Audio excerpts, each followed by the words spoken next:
little bit different than Ethereum and Bitcoin in the fact that Ripple has a different business model of what they're attempting to do.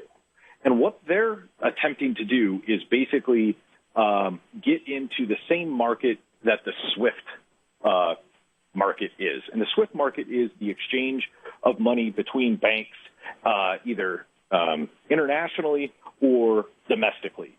And so with the SWIFT payment transfer system, sometimes that could take 3 to 5 days to move a transfer from an account in the United States to an account in Japan. And that time takes because of the negotiation between the banks of how much the fees are going to be, what account to send it to, the verification going back and forth, and those messages going back and forth take some time.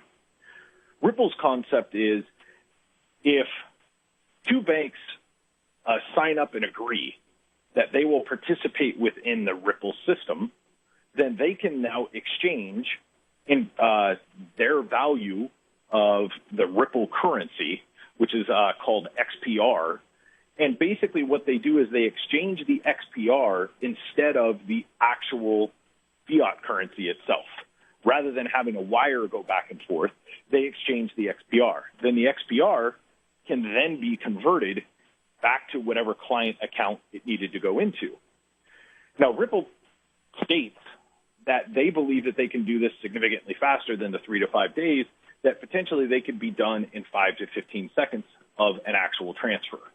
Now, in terms of how the market has worked before, that would be a significant enhancement to moving money around the world.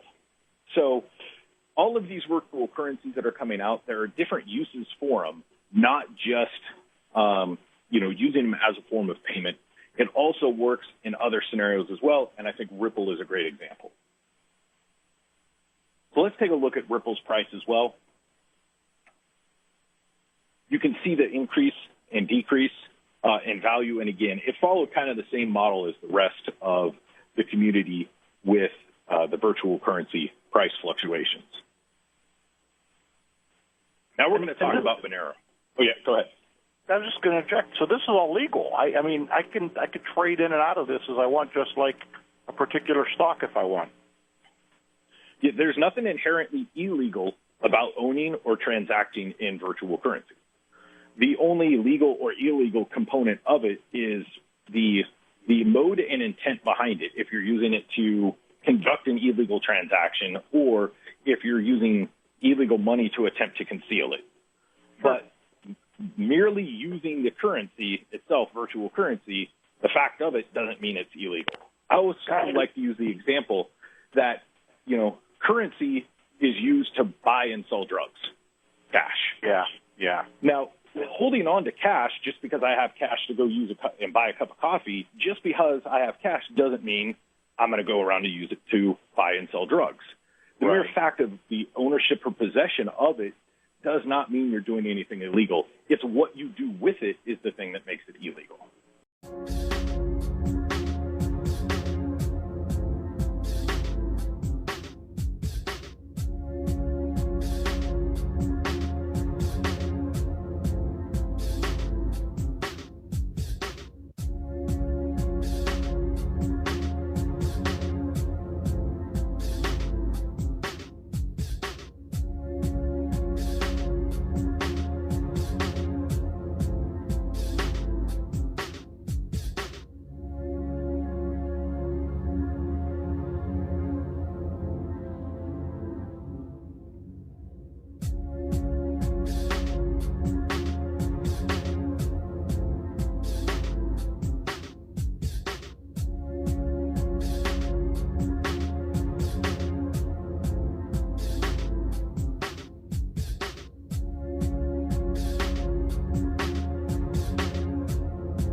how to be a successful investor, the answer is stay with what you know. Don't listen to me. Don't listen to TV people, internet people. Just stay with what you know. If I told you you can only have 20 investments in your life, you would be very careful. You wouldn't be jumping in and out, listening to hot tips every day, every month. You would stay with what you know, and you would become a successful investor. Everybody watching this knows a lot about something, whether it's fashion or cars or sports or something. When you see something that you know is going to be successful and exciting, don't just say, oh, that's going to be great. Don't tell all you. Then you go and you do your research and you figure out how to and if you should invest and how to invest, and then you invest. You will know it long before I will, or long before other people in the investment community. You will also know when to sell, because you will know when something's going to change again. Nobody likes to hear it. Everybody wants a hot tip. Everybody wants to be rich this month. In those days, we did nothing but focus and concentrate and dig deep and dig deep and dig deep.